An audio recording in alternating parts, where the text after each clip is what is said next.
हिंदू संगठन के लोग ये मानते हैं ना कि हिंदुस्तान का पिछड़ा हिंदू नहीं है। हिंदू संगठन एक जगह जा रहा है तो इसका मतलब वो नहीं मान रहा है कि दूसरे को हिंदू है, तो बड़ा प्रश्न चिन्ह तो उन्हीं के ऊपर है, वो तय करें कि हिंदू कौन है कौन नहीं है। जैसे यादव जी के जो पत्नी है उनके साथ देखा गया और तमाम जो सहायता आप परिवार के साथ करते आ रहे हैं, तो सबसे ये तेजी शायद पहले दिखाई होती तो सरकार आज शायद ये ऐसे घटनाओं से हम बच पाते, दोनों परिवार आज बच जाते। लेकिन जैसा पहली बार नापी हुआ उसके बाद फिर दूसरी बार नापी कराने की क्या आवश्यकता पड़ेगी? पहली बार नापी हो चुका था, आज फिर से पुनः दोबारा वही नापी की प्रक्रिया चल रही है। घर तोड़ने की बात करने वाले लोग इस देश के साथ नहीं है, इस देश के सैनिकों के साथ नहीं है, इस देश के सैनिकों का अपमान कर रहे हैं ये लोग। बुलडोजर आज चिल्ला रहे हैं, यही लोग किसी समय बुलडोजर के खिलाफ मुखर विरोध कर रहे थे, तो जब अपने पे आती है तो विरोध और दूसरे पे आए तो चले, ये द्वारा चरित्र नहीं चलेगा। सत्य है, गर्दन नहीं थी उनकी, जो हमने फोटो में देखा है उसमें गर्दन नहीं थी, ये निस्संद सत्य है उनकी। आरोप ये भी लड़की क्या हालत है, आप तो मुलाकात करते आ रहे हैं परिवार की। देखिए इसमें हम लोग देवरिया में हैं और जैसा कि आपने प्रकरण देखा होगा प्रेम यादव और सत्य प्रकाश दुबे का, और उसमें एक लोगों के बदले 5 लोगों की हत्या होती है और कहिए क्रिया के प्रति प्रतिक्रिया ये चीज़ें देखने को मिली हैं। फिलहाल देखिए हमारे साथ हैं इलाहाबाद छात्र संघ के पूर्व अध्यक्ष अवनीश यादव जी, और इनसे हम लोग इस प्रकरण के बारे में जानेंगे क्योंकि इनको प्रेम यादव जी की जो पत्नी है उनके साथ देखा गया और तमाम जो सहायता आप परिवार के साथ करते आ रहे हैं। तो सबसे पहले हम चाहेंगे अपने मुख से अपना परिचय जो है दर्शकों को बताएं। मैं अवनीश हूँ और मैं इलाहाबाद सेंट्रल यूनिवर्सिटी का छात्र संघ का अध्यक्ष हूँ और मैं समाजवादी पार्टी से राजनीति करता हूँ। ये हमारा परिचय है और लोगों की मदद हो जाए ये हमारा प्रयास जारी रहता है। जी जी जी। जैसा कि नेताओं का काम ही रहता है कि थोड़ा सा जो समाज के लोग हैं जिनको न्याय ना मिल पाए उनको न्याय दिलाना। तो अभी फिलहाल आपको क्या लगता है इस प्रकरण में जो प्रेम यादव सत्य प्रकाश दुबे का जो प्रकरण है इसमें प्रथम दृष्टया आपको क्या नजर आता है? देखिए ये तो प्रशासन का काम है कि प्रशासन अपने नज़रिए से देखे, प्रशासन उसकी जांच करे, उसकी पड़ताल करे और फिर उसके बाद से उस पर किसी निष्कर्ष पर आए। जब घटना हुई थी उस दिन भी उत्तर प्रदेश के प्रमुख सचिव और एडीजे लॉ एंड ऑर्डर आए थे, उन्होंने जो बताया वो सब किसी से छुपा हुआ नहीं है। तो ऐसी स्थितियों में संवेदनाएं हमारी दोनों परिवारों के प्रति है कि दोनों परिवार के बच्चे आज अनाथ हो गए, लेकिन सरकार से मेरी ये मांग है कि सरकार इस मामले की निष्पक्ष जांच करे और एक तरफा कार्रवाई जो सरकार की तरफ से बयान आ रहे हैं, जो सरकार की तरफ के नुमाइंदों के बयान आ रहे हैं, कैसा एक तरफा कार्रवाई, कैसे? जो इस तरीके से केवल एक तरीके से प्रेम यादव के परिजनों को प्रताड़ित करना। प्रेम यादव के परिजनों की अभी घर में उनके पिता की डेथ हुई है और अभी न तेरही हुई न ब्रह्मभोज हुई है, उसके पहले आप नापी करा रहे हैं, पैमाइश करा रहे हैं, ये क्या है?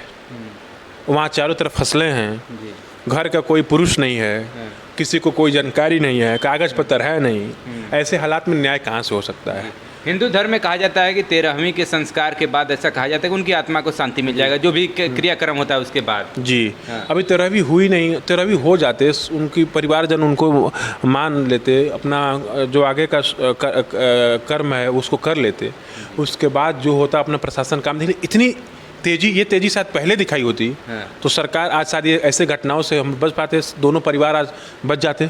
लेकिन ये घटनाएं होने से लापरवाही से आज ऐसे हालात आ गए हैं कि हालात इतने ख़राब हैं, पूरा जो है कि गांव ही छावनी में इसमें तब्दील एकदम गांव छावनी में तब्दील है। निर्दोष लोगों को पुलिस उठाकर जेल भेज रही है, निर्दोषों को जेल भेज दे रही है। अच्छा ऐसा भी है क्या? जी, कम से कम एक चाट के ठेले लगाने वाले पाल बिरादरी के लोग हैं, राजभर बिरादरी के मूंगफली बेचने वाले लोग हैं, सब्जी बेचने वाले लोग हैं। गांव के ऐसे लोगों को जेल भेजा जाना निंदनीय है, ठीक नहीं है। और जैसा उसमें देखा गया कि इतने सारे लोगों के ऊपर FIR किया गया है। सत्य प्रकाश दुबे का इतना बड़ा घर नहीं था कि उसमें इतने लोग आ पाते, जितना मतलब जितने लोगों के ऊपर FIR हुआ है। तो सच्चाई यही है कि अब उसमें तो दबाव बनाने के लिए और जैसे तैसे इतना नाम डाल दिया गया, लेकिन मुझे विश्वास है हिंदुस्तान की न्यायपालिका पे और यहाँ प्रशासन पे कि जब ये लोग निष्पक्ष जांच करेंगे और जब चीज़ें बाहर आएंगी तो ज़रूर न्याय होगा। जो दोषी होंगे उनको सज़ा मिलेगी और जो निर्दोष लोग होंगे उनको ज़रूर न्याय मिलेगा, ये मुझे उम्मीद है हिंदुस्तान की न्यायपालिका। जैसा पहली बार नापी हुआ उसके बाद फिर दूसरी बार नापी कराने की क्या आवश्यकता पड़ेगी? पहली बार नापी हो चुका था, आज फिर से पुनः दोबारा वही नापी की प्रक्रिया चल रही थी। न्यायालय में चूँकि जो नोटिस मिला था उसका जवाब जब न्यायालय के नोटिस मिला था उसका जवाब देने गए तो आला अधिकारियों ने तय किया कि हम खुद पैमाइश करेंगे, देखेंगे, उसके बाद कोई निर्णय लेंगे। तो इसलिए दोबारा पैमाइश हुई है। तो मुझे भी विश्वास है कि सरकार और जो अफसर हैं ये न्याय करेंगे, कोई नाइंसाफ़ी नहीं करेंगे। जी फिलहाल बार बार बातें उठ रही हैं बुलडोजर के ऊपर कि बुलडोजर चल जाएगा, बुलडोजर चल जाएगा, तो आपके नज़रिए से क्या लगता है? किसी के बाप की डेथ हो गई हो, उसकी 3 बच्चियाँ हों, अनाथ हैं, और उसके घर पे ऐसी बात करे, बात करने वाले लोग क्या मानवता होगी उनके अंदर, क्या इंसानियत होगी, क्या मुंह दिखाएंगे जो ऐसी बात कर रहे हैं। जो ऐसी बात कर रहे हैं उनको पाप लगेगा, पाप। किसी की घर की बहू बेटियों का छत छीन लेना, एक देश की सेना पर, देश के सेना का जवान जिसने अपनी सेना की कमाई से, जानते हैं कि सेना में रहने वाला व्यक्ति कभी 1 रुपये का घूस नहीं ले सकता, उसने अपनी मेहनत की कमाई से, पसीने कमाई से देश की सीमा पर गर्मी ठंडी बरसात में खड़ा होकर और अपना घर बनवाया, और इसको उसके घर को तोड़ने की बात हो रही है। जो बात करने वाले लोग हैं ये लोग, माना जाए कि ये लोग देश के सैनिकों के साथ नहीं हैं। एक सैनिक की घर तोड़ने की बात करने वाले लोग इस देश के साथ नहीं हैं, इस देश के सैनिकों के साथ नहीं है, इस देश के सैनिकों का अपमान कर रहे हैं ये लोग। जैसा कि उसमें बयान में भी आपने देखा होगा कि जो उनकी बेटी है, प्रेम यादव की बेटी, उनका कहना है कि ये घर जो है कि हमारे दादा ने बनवाया था, जो कि आर्मी के जवान थे। और उसमें ये है कि उन्होंने कोई उनके बैनामे की ज़मीन है वो, और बैनामे की ज़मीन में उसका मकान का निर्माण हुआ है। और मामला मकान और बुलडोज़र का नहीं है, मामला न्याय का है। इसमें मकान और बुलडोज़र कहाँ से आ जा रही है? बुलडोज़र चला देने से किसको न्याय मिल जाएगा, किसके आत्मा को शांति मिल जाएगी? तो न्याय का मामला है ना, इसमें न्याय में बुलडोज़र कहाँ से आ गया? बात तो यहीं चल रहे हैं, बार लोग बुलडोज़र चिल्ला रहे हैं। जो लोग बुलडोज़र चिल्ला रहे हैं, यही लोग किसी समय बुलडोज़र के खिलाफ मुखर विरोध कर रहे थे। तो जब अपने पे आती है तो विरोध, और दूसरे पे आए तो चले, ये द्वारा चरित्र नहीं चलेगा।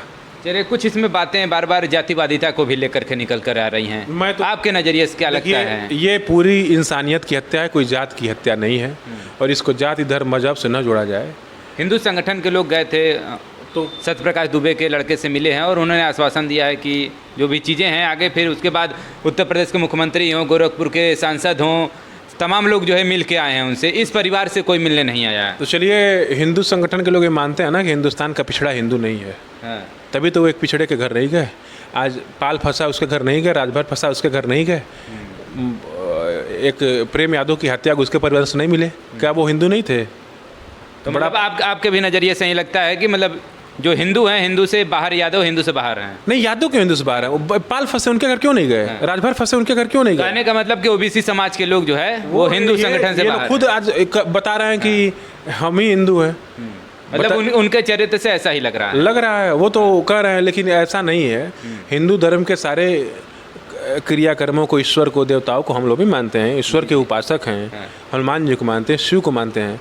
लेकिन जो अब आप ही बताए, हिंदू संगठन एक जगह जा रहा है, तो इसका मतलब वो नहीं मान रहा है कि दूसरे को हिंदू है। तो बड़ा प्रश्न चिन्ह तो उन्हीं के ऊपर है, वो तय करें कि हिंदू कौन है कौन नहीं है। जैसे जो प्रदेश का अभिभावक होते हैं, उनका भी तो दायित्व बनता है कि दोनों परिवार के साथ जाएं। तो वो अब किस कारणवश नहीं जा पा रहे हैं तो उनकी मजबूरी है। ये तो उनसे ही पूछेंगे तो बेहतर बता पाएंगे कि आखिर कौन सा दबाव है कि घटना दोनों परिवार से घटी। किसी के बाप के सर को काट कर फेंक दिया गया और शरीर में कटने के निशान हैं। उनके परिवारजनों से संवेदना नहीं है और किसी एक परिवारजनों से संवेदना है। हमारी तो दोनों परिवारजनों से संवेदना। पोस्टमार्टम रिपोर्ट में क्या आया है प्रेम यादव जी? अब पोस्टमार्टम रिपोर्ट में क्या गया तो डॉक्टर बताएंगे, लेकिन जो हम लोग देखे और जाने उसमें तो आप मौके पर थे? जी हाँ, उसमें तो मौके पर क्या, हम लोग जब हम लोग पोस्टमार्टम हो रहा था तो हम लोग गए थे, तो उनके और जो फोटो हम लोगों ने देखा सोशल मीडिया पर, जो फोटो आई उसमें स्वर्गीय प्रेम यादव जी की गर्दन नहीं थी। निस्संद सत्य है, गर्दन नहीं थी उनकी। जो हमने फोटो में देखा है उसमें गर्दन नहीं थी, ये निस्संद सत्य है उनकी। आरोप ये भी लगाया जा रहा है कि पहले से गड्ढा भी खोदा गया था, तो क्या इसमें कितनी सत्यता अब ये तो प्रशासन बताएगी कि क्या क्या नहीं, क्योंकि मैं तो वहाँ गया नहीं था। तो इसलिए मैं इस पर कुछ नहीं कह पाऊँगा। लेकिन ये प्रेम यादव का गर्दन काट लेना, और गर्दन काट लेने के बाद उनके शरीर पर चोट के सैकड़ों निशान हैं, तो ये किस तरीके की हत्या है ये सोचा जा सकता है। इसके पीछे कौन है, इसके भी एक जांच का विषय है। पूरी जांच के विषय, जांच होनी चाहिए, निष्पक्ष जांच होगी तो दूध का दूध पानी का पानी हो जाएगा और दोनों परिवारों को न्याय मिल जाएगा। चलिए, ये तो बात रही परिवार को। अब थोड़ा सा बात करना चाहेंगे, अब परिवार की क्या हालत है? आप तो मुलाकात करते आ रहे हैं, अब परिवार की देखिए। दोनों परिवार डरे हैं, सहमे हैं। दोनों परिवार आज अनाथ हो गए, सर पे बाप का साया नहीं है। एक परिवार में माता पिता चले गए तो एक परिवार के पिता चले गए और उनके घर वालों को जेल में डाल दिया गया। तो ऐसे हालात में दोनों परिवार सहरे और डहमे हैं, उनको कुछ दिख नहीं रहा है। तो ईश्वर से मैं दुआ करूंगा कि दोनों परिवारजनों को साहस प्रदान करें, कि उनको हिम्मत मिले, और हम सब लोग उन दोनों परिवारजनों के साथ हैं। चलिए, देखिए, अवनीश जी हमारे साथ जुड़े हुए थे, पूर्व छात्र संघ अध्यक्ष हैं इलाहाबाद यूनिवर्सिटी के, और फिलहाल यहाँ पर जो प्रेम यादव के परिवार हैं उनके साथ जुड़े हुए हैं और सत्य प्रकाश दुबे के भी परिवार के साथ जुड़े हैं। दोनों परिवारों के साथ इनकी संवेदना है और फिलहाल जो भी खबरें रहेंगी हम आगे लगातार आपको प्रोवाइड कराते रहेंगे। फिलहाल खबर देखने के लिए बहुत बहुत धन्यवाद।